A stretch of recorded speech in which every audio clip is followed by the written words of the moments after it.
blood tests came back with a high, extreme level of barium, some aluminum.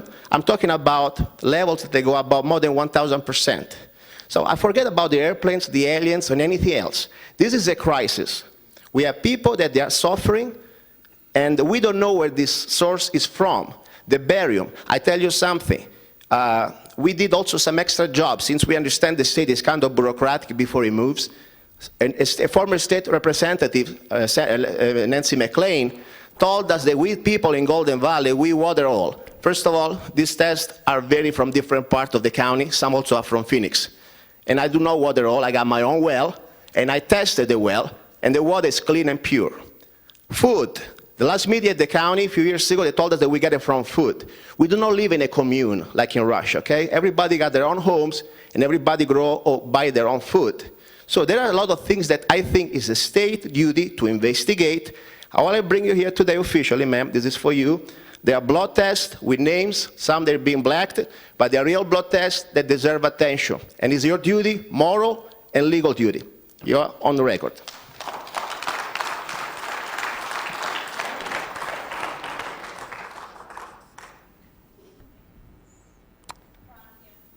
Thank you.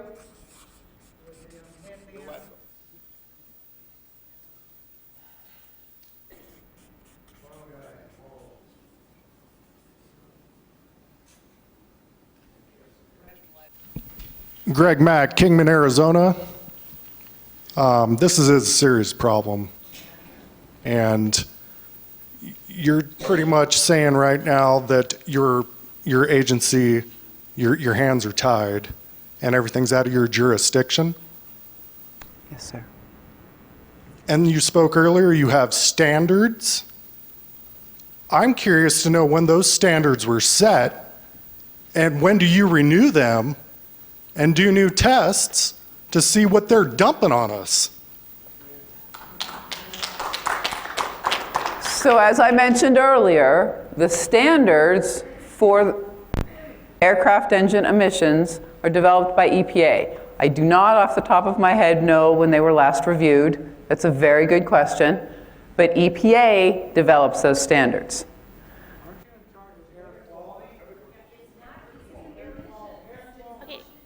If we could keep for hand raisers, just so we can make sure we get to everyone, that would be helpful. Thanks.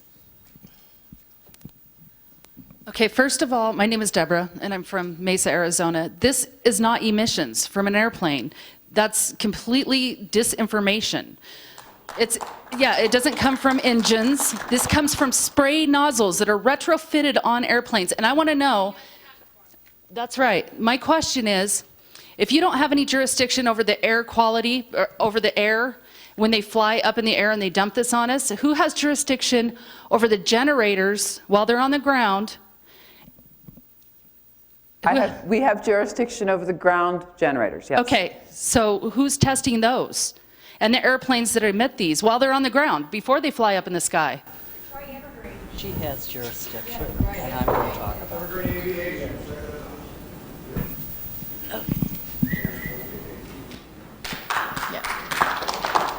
Yeah, I think that all of us, for a long time, have known that we're being sprayed. This is not contrails. Contrails are very short. Chemtrails go along the sky, and when you see these planes go from one end of what you see to the other and back again and back again and back again, and you have sometimes as many as 10 planes doing this at one time. And you know, we have gotten a hold of Jan Brewer's office and the senators throughout the United States. And in Jan Brewer's office, finally, they said, oh, well, you need to do the FAA. We got a hold of them, nothing. They said, there's nothing, it's contrails. So then we go back to Jan Brewer's office, and no one will talk again.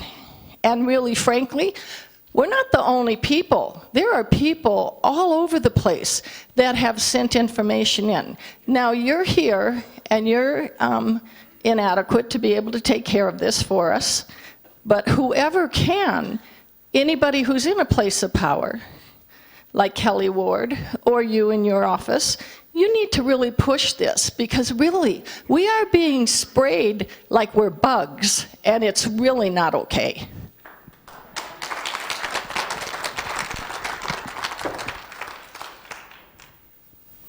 Okay, we've got one more up here, and then we're going to have to move to the other side. We'll come back. I have a question for both of you. I like your own opinion and personal thoughts.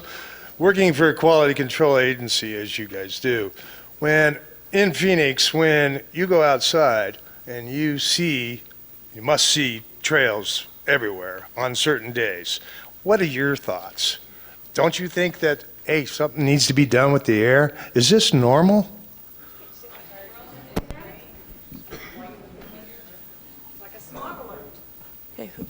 My daughter did ask me about them the other day. She said it looked like a tic-tac-toe board.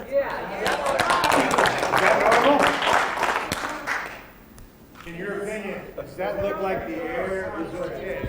I'm not a scientist.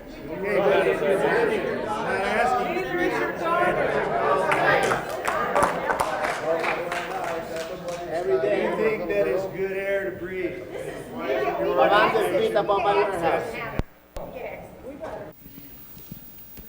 Libby Schneider, Lake Havasu. I moved to Lake Havasu 6 years ago, and 5 years ago I started seeing these chemtrails fly over. It's been constant since 5 years this fall. Okay, this is nanoparticle aluminum, barium, strontium. As Russell Blaylock says, it goes straight up your olfactory nerve into your brain. They're finding all kinds of rhinal disintegration, degeneration of our brain. We're breathing it in here.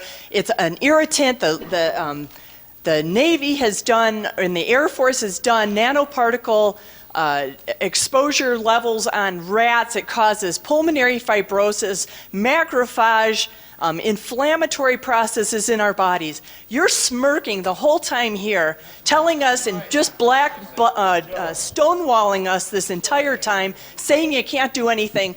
Our air is crap.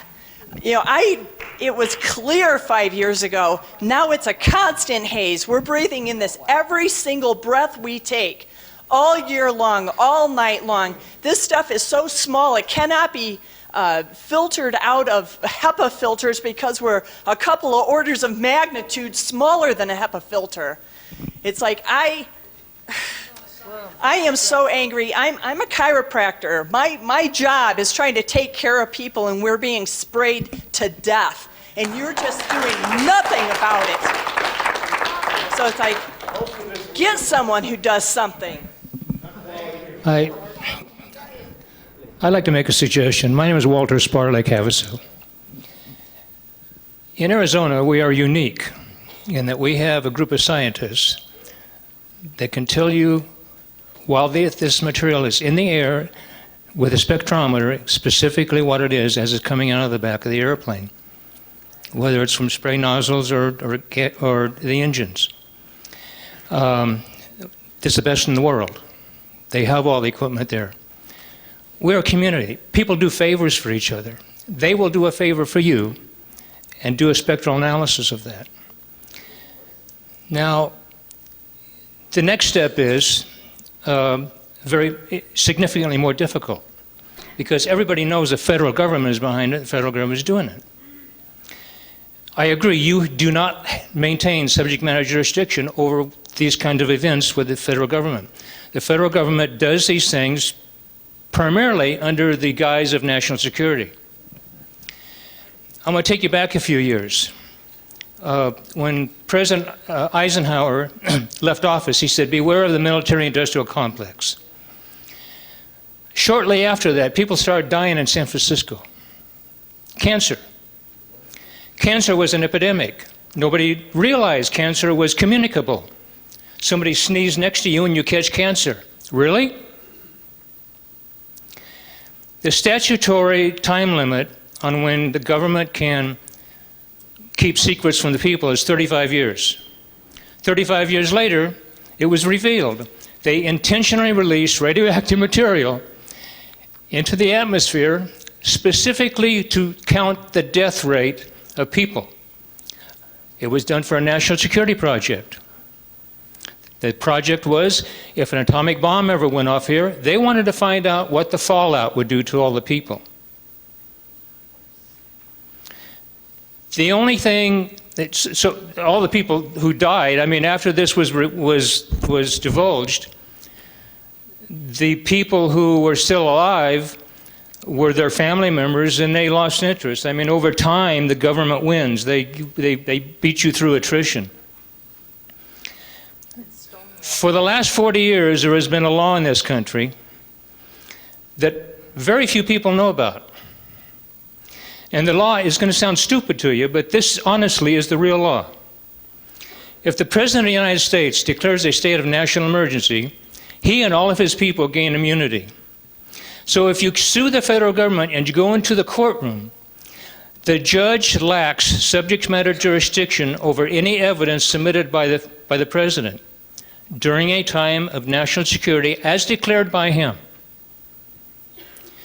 So in other words, there's hardly any way you're going to win a lawsuit if he makes that declaration. This is a very difficult problem. I litigated that issue for 20 years. And the Supreme Court agreed with that stupid decision.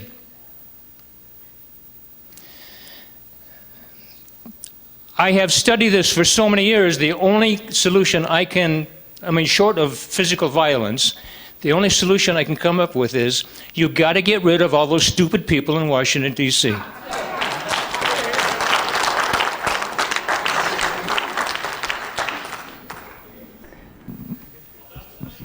Hi, I'm John. I live in Kingman, out in Valley Vista there. I have a question for the senator.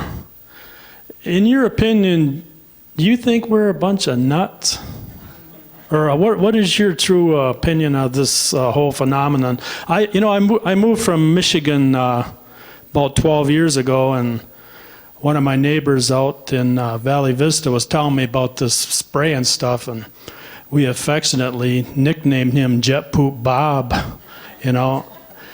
But, you know, when I first moved here, for the first few years, day after day after day, a crystal clear blue skies. We loved it. Arizona. It is no more, Senator.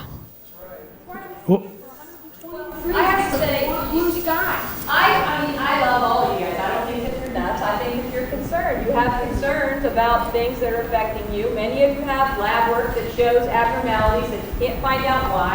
And so you're reaching out to anyone, to me, not to me as a doctor, but to me as your representative, so that I can bring people who are experts to talk to you about things that that they do, that connecting you, they're trying to connect you with the federal government by giving you the information.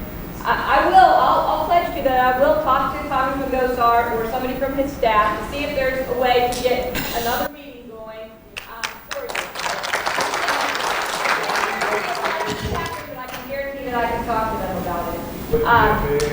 And, you know, you're reaching out to try to find out what can be done to help you. So, and there are some things that ADEQ does have jurisdiction over. They don't have jurisdiction over the skies. They don't have jurisdiction over reforming the Clean Water Act. But they do have jurisdiction over the water, air, and soil quality in Arizona. And so that's something that might be able to be explored so that if the testing isn't being done in our area, I know that there is testing done in Kingman near the airport and also out in Yucca, and those sites that have been tested have been found to be within normal limits. They haven't been above the limit. So there may be other places that need to be investigated, and that's something that I'll talk to these guys about. How do we go about going to specific places to check so that either we can find out what's wrong or reassure people if there isn't something. Well, you know, I'm not an aeronautical engineer or scientist or a climatologist, but we live in an area with 5, 8, 10% humidity. If this is normal contrails, that stuff doesn't fall down to the mountains. You know, we're not living in the Blue Ridge area, you know, North Carolina. You look at some days when it goes back and forth and it just falls right down on the mountains. It's just not normal. Just start looking up, Senator. Look up at the skies. Thank you.